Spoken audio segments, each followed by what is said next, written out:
iShowSpeed revealed he shelled out over $200,000 to make $200,000.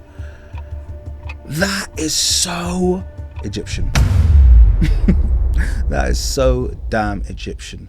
So rather than see the opportunity that they have for someone like iShowSpeed coming to the nation and the kind of impact it could have had on their tourist industry, you know how many youngsters he could have made visit that nation. They saw it as an opportunity, another opportunity to grub money. Money grubbers, literally the worst money grubbing nation I have ever experienced. If you knew what you were made of, then we would save the world. So, this has been going viral. What's going on, people? Welcome to the King Mono Show. And I've done a few videos about iShowSpeed on my other channel, my main channel, The King's Monologue.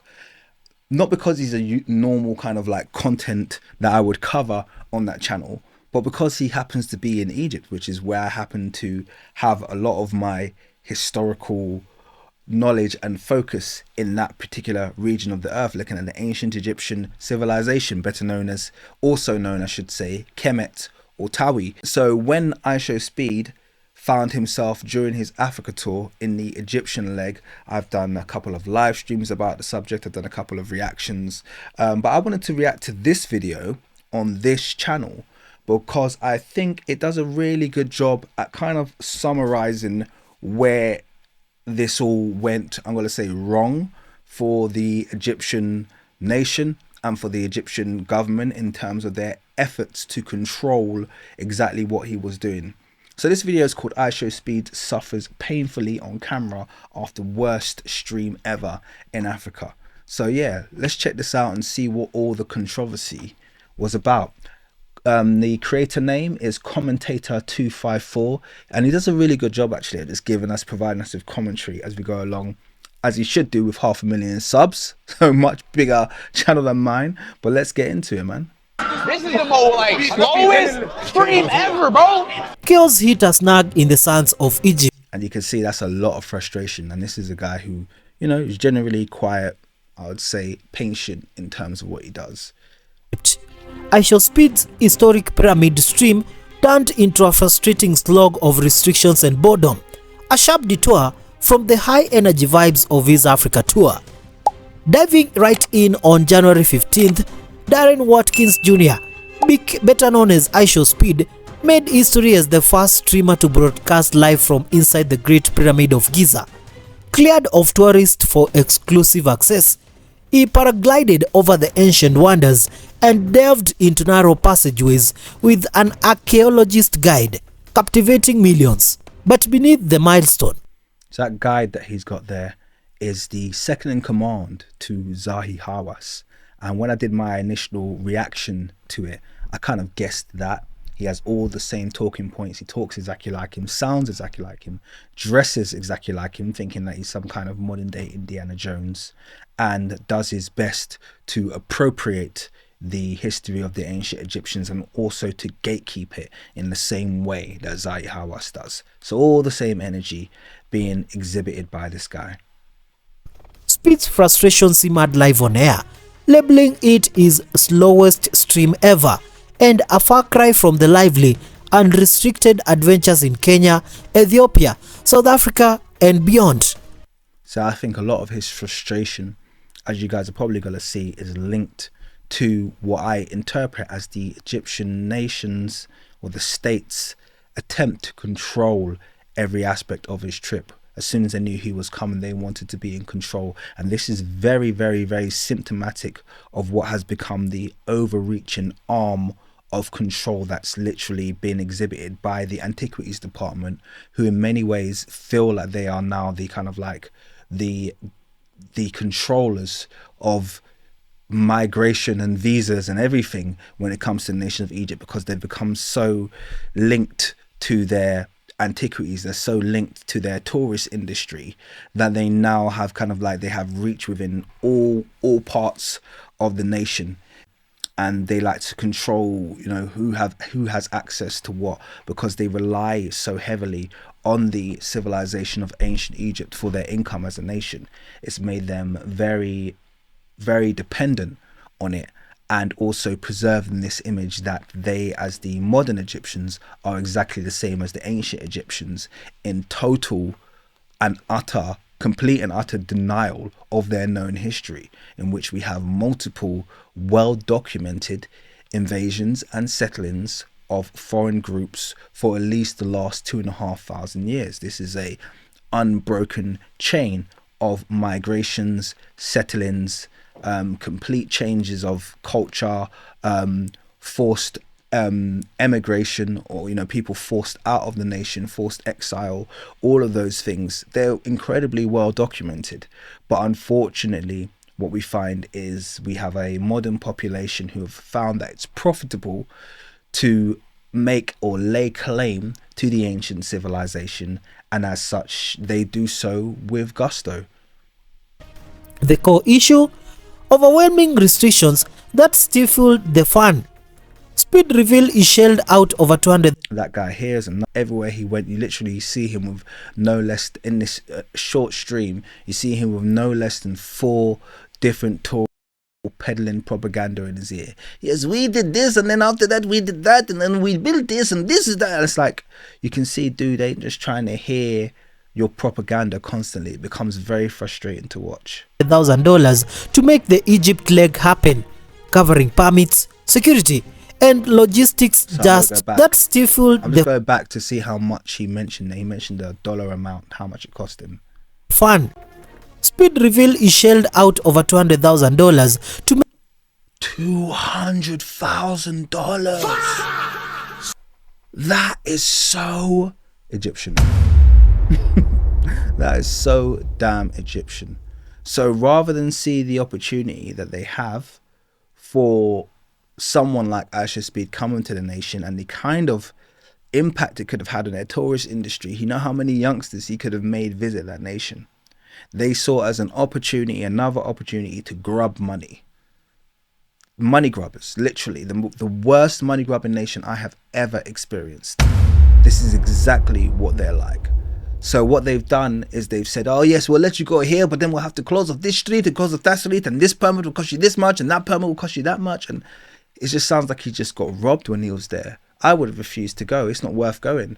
Look at when Kevin Hart, was banned from going there because he was saying things that they thought were politically unsettling. That is, the ancient Egyptians were black.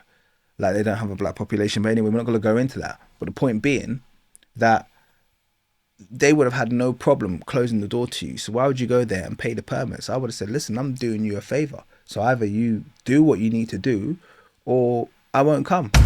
You didn't need them at all. Make the Egypt leg happen, covering permits, security, and logistics dust to film freely. But even that hefty investment couldn't shake the bureaucratic grip. He slipped. See that, and imagine knowing that he'd shelled out all of that money and still, literally, and he didn't get massive amounts of privilege as well. Just to be clear, if you see where he's standing, where he's taking his picture from with the Sphinx, yeah, this is the general tourist area. Yeah, it's the same place that I stood, and I've got photos from the Sphinx. You're about, I'd say, about 100 meters from the Sphinx here, so you're not like near to it. I think you're actually even a little bit further than it.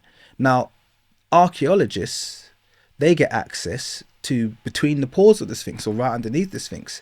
Now, I know he's not an archaeologist, but you do realize he's paid, or at least shelled out, this huge amount of money to get these permits to these different places. You could have given him a more privileged position, an opportunity to get really close to the Sphinx, get underneath the Sphinx, get between the paws. But to me, this is disdainful. They're showing him disdain. It's like, yeah, you got to shell out all this money, but we're just going to treat you like everyone else and just give you a normal tour guide. It's like, this is so typically Egyptian to do this. It's so typically Cairo, I should say. This is exactly the kind of experience I had when I went there. Up on stream, muttering about too many restrictions. Like, he didn't want a photo from that far. And in fairness to him, I'm not saying he should get special treatment, but should he get special treatment if he's paid out special fees? Yes. Absolutely he should. Should he get special treatment if his visit is going to reflect positively on your tourist industry? Yes, absolutely he should. I've seen creators with far less, followings get far better access to be able to view the Sphinx from a much more close vantage point. So this, to me, yeah, it's very disdainful and it's very deliberate. Only for his team to quickly pivot, reframing it as rules that need to be followed.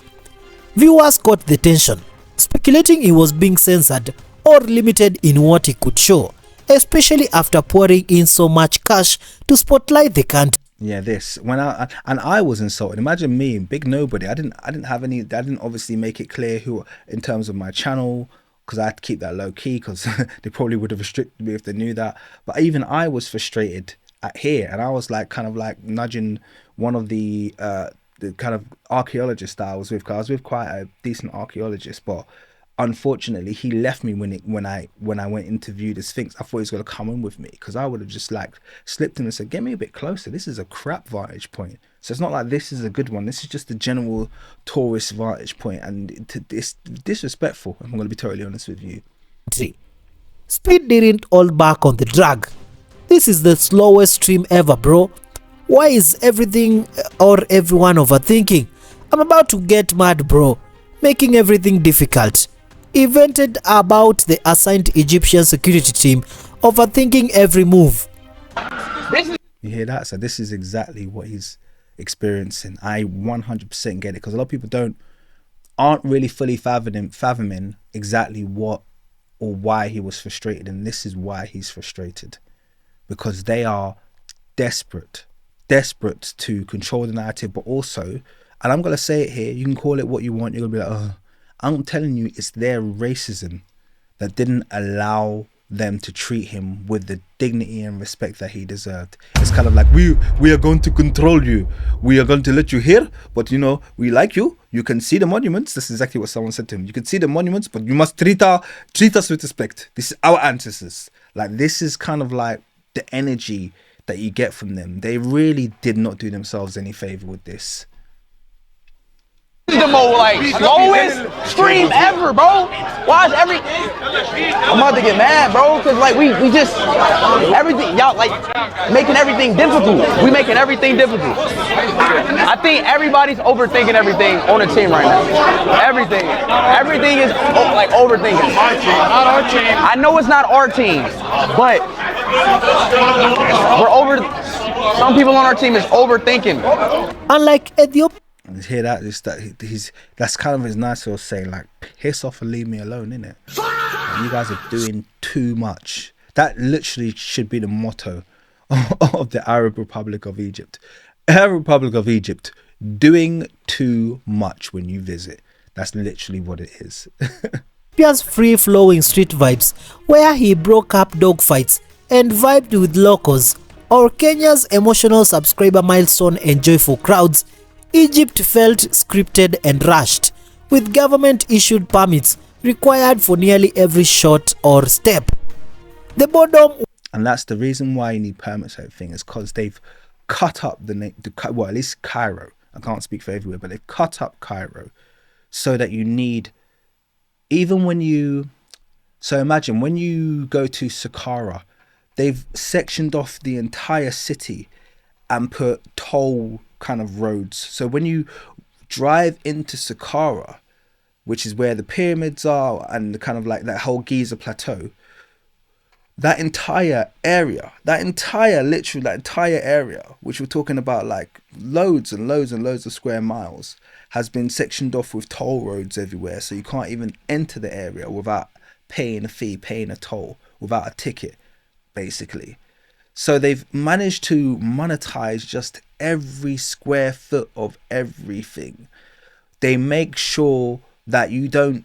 What they want you to do is they want you to come to Cairo, but they want it to be so that you can't even see a pyramid, like in the distance, without having paid them. That's how much they want to monetize every aspect. And then in tiers, you're going to pay more and more and more as you get closer to monuments. It's the complete and utter total capitalization of an ancient civilization. It's really, when you're there, you don't enjoy it, you don't experience it, you endure it until you leave. Weighed heavy. Speed even wished allowed to return to Ethiopia. And then on top of that, you've got this Cairo, which is a city of 25 million people, by the way. You've got this cramped city called Cairo with all of the residents trying their best to essentially hustle their income and hustle their livelihood from being in the proximity of these pyramids and of these monuments. And that's it. That literally summarizes what you're going to experience there. Where the energy matched Israel's style, fans echoed the sentiment online, dubbing it his worst stream ever, not for the lack of effort, but because the control killed the spontaneity. One viewer noted, and I quote, "The stream wasn't exciting, it was all controlled. Speed wasn't allowed to be free." End of quote. Another highlighted the drag, saying Egypt was not willing to let Speed and his crew. Speed is such an idiot. He's such an idiot. He's such a... So I shouldn't find that funny, but he's such a moron. He does stuff like that on purpose, man. He's so stupid. Film without restrictions. Adding to the letdown, local reactions turned sour. A no-nonsense Egyptian woman captured in viral clips as her grandma calmly shopping amid the mild disruption expressed her disappointment at the scene unfolding in her city. She scolded the gathering fans, "Stop this nonsense. You're treating people like animals in our city. Have some respect." Her words indirectly pointed at Speed's presence sparking the asshole, disrupting daily life in Cairo streets and markets. "This isn't how we welcome guests," she added. Oh, please. In fairness, like, let's not make out that Cairo is some friggin' civilized haven. It's literally the most chaotic city you're ever gonna visit, with or without Speed being present. Would his presence have made it slightly more chaotic? Yes, but you don't have the etiquette to complain about it being more chaotic and more busy, because on its, you know, on a normal day, it's friggin' chaos. That's the best word to describe Cairo. It's absolute chaos. So once again, I feel like this brazenness, would she have done this if this influencer was white? I don't know. I can't answer that question. That could be a false speculation. But I'm going to tell you, it's not a speculation without merit, given what I know about the Egyptian population. They have got issues, you know. You've got issues when it comes to black people. They look down extremely upon them. Even their native black Egyptians, who they only like to bring up when they're trying to claim that they are the ancient Egyptians. We are black too in Egypt, you know, because all of the monuments look like black people. And when they got dark skinned monuments and stuff like that, it's, oh, those are just Egyptians. But then when they finished making the claim that those black people are Egyptians, they'll turn around and they'll be the most racist people to those dark skinned and black Egyptians. So it's that, you know, they love a bit of double speak over in Cairo.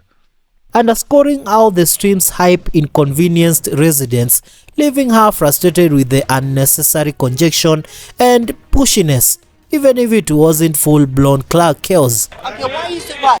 I mean, where have you seen that before? In fairness, where have you seen that before? This brazenness of an auntie just kind of like telling them off. Like, where have you seen that before? No one's really felt the need to do that before. This has its roots in something deeper, in my opinion. Rush. Why is the rush? Why is everybody running around? Speed is in town in Egypt. Oh. Speed is here. Okay, but people are pushing each other. I don't think it's nice to push other people. Because Speed is here. Yes, Speed, you can go Speed somewhere. You don't have to push people. I'm not pushing people. Oh, it's more Speed. It's more Speed. I know, but Speed's regret over the spending amplified the frustration. He implied the massive outlay didn't deliver the bang he expected, unlike the cost-effective, high-vibe stops in other nations. "I spent way too much on this," Vibes seeped through his complaints, questioning if the historic access justified the financial and emotional toll when restriction turned potential excitement into a tedious affair. More layers to the slog: security micromanaged interactions, blocking fans from simple photos and rushing him through sites. The Egyptian bodyguards don't understand when Speed is saying it's okay for fans to take pictures. And this here, you know, not reading too much. I know he got mobbed like this in every city, but there was something more inclusive and welcoming than probably what he's experiencing here. And this is why I feel like he just feels frustrated. Look at this cavalcade of cars that are proceeding and succeeding his own vehicle. He doesn't want all of that shizzle. They forced him to pay for that out of this 200k that he didn't need. It reminds me of when I went to the pyramids, yeah, and these guys tried to force me to take a camel ride. I don't want to ride your stinking camel. Yeah, I'm a flipping archaeologist. I'm not, but you know, that's how I was like, I'm a researcher, man. I'm not here to ride camels. I'm not a damn tourist. I'll go on foot. Luckily, in the end, I took horse and carriage, because boy, on foot I would have been peed off. But I took horse and carriage in the end, and that was fine. But it's just like, they won't listen. They'll just keep pushing and pushing and pushing until they get the upsell, as long as they know that you can afford it. Clip showed, highlighting the cultural and logistical clashes. Even light moments, like a fan's green apple stream end attempt, felt more awkward than entertaining under the heavy oversight. And he better be careful, because I got pickpocketed in Egypt as well, and I kept that to myself until I went into my comments on one of my videos, and someone actually mentioned, yeah, this is what you do when you go to Egypt. Like, don't let the locals get close to you, this, that and the other. They will pickpocket you. So that's another element of the warmth of the Egyptians, because yes, I did get pickpocketed. I know exactly when I got pickpocketed by and who it was. I knew exactly when it happened. It was by the pyramids as well. You know, these two local kids came up to me, like, let's take a photo with you. And me, like an idiot, thinking that I'm like some freaking iShowSpeed. I'm like, yeah, cool, let's take a photo. Got a big beam and smile on my face like some idiot. And they pickpocketed my freaking tripod. Lucky they didn't really get into it. I was wearing a messenger bag and my tripod was kind of hanging out the side. So I just made myself a target, you know. But there you go. And I remember them leaving, and I was like, okay, let me take a little selfie video. And I was like, what the those little shits. Site. If I show you, the stream will end. Green up! Oh, no! Green up! No. Contrast this I love the way the bodyguard jumped in there, like the green apple was like a lethal weapon. Like, no, put that away. What you doing, man? That's kind of like, dude, come on, like, you're not doing too much, man. You didn't need a bodyguard to tell him to put his green apple away, man. What are we doing here? Oh, man. with the tour's triumphs. In South Africa, adrenaline-pumping shark swims. In Angola, warm welcomes without red tape. Egypt's informative pyramid dive offered brief highs. Speed glued the archaeologist's insights, but the overall pace dragged, leaving him fascinated yet fatigued. He admitted low expectations for Egypt due to its tourist polish, only to find the controls made it unexpectedly limiting. Fans pile on.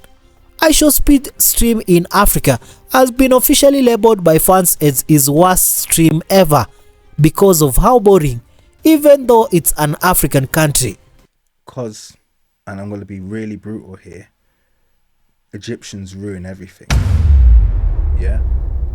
Once again, I will make a delimiter and say it might be the Egyptians in Cairo, because the Egyptians I know aren't like that. And everyone who says they go to Luxor and Aswan, go towards the south, say they're completely different. Even different parts. Someone was telling me to go to the Eastern Desert. The people there are lovely, and there's lovely coastal regions, stuff like that. But the Egyptians in Cairo, they will ruin your experience. If you go to Cairo, visit the pyramids, visit the museums, your experience will be ruined by the locals. They will ruin it. And everyone who goes there says the same thing. Everyone who goes there says, I haven't met a single person who's went there and they've been like, oh, the locals are lovely. So when these guys like to wax lyrical about how wonderful they are and how welcoming they are and how much everybody loves them and we're the warmest people on the earth, it's just like, it's just words. You do realize you have to actually act and behave a certain way. You can't just talk yourself into the good graces of people. You actually have to behave in a way that people like you. You can't say everybody loves us and everybody who said loves you hates you. That means you're being delusional, okay? Try to listen to these criticisms, yeah? If you're a local Egyptian from Cairo, listen to my words. Listen to the words of iShowSpeed. Listen to the words of everybody who's been tuning into his live streams. Listen to Africa and make some adjustments to the way that you're presenting yourself. Make some adjustments to your bottlenecking and to your fairness and to all of these characteristics that you've taken on, which make you a very unpalatable people. I'm just telling you, it would be to your benefit if you did that. Another fan said, watching iShowSpeed in Egypt is giving me high anxiety, but the root, not wild mobs, but the boredom from over control. As Speed reflected post-stream, the restrictions toll was clear. He said, and I quote, "Because like filming here, you basically have to get a permit for pretty much everything, if that makes sense, and you all know how my RRL streams are." And you have to get a permit for everything, and then once you get a permit to get inside somewhere, you need to get a permit to get you inside somewhere else, and then you need to grease someone's pockets for them to open a door to get you inside somewhere else. Everything is monetized. Everything is monetized. It's just like however much you expected to pay to experience something, that thing that you had in your head that you wanted to do, you might as well take that initial entrance fee and times it by 10, because that's how much you're going to end up outlaying in different fees by the time you actually get to do that experience you wanted to do. That's the experience of Cairo. Filming here, like you have to like basically get a permit for pretty much everything, if that makes sense.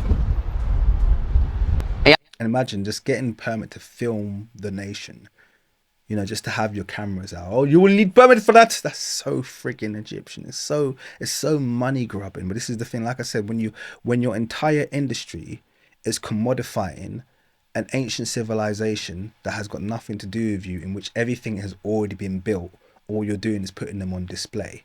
Your entire economy is based on making money from nothing. You're not offering a product to the world.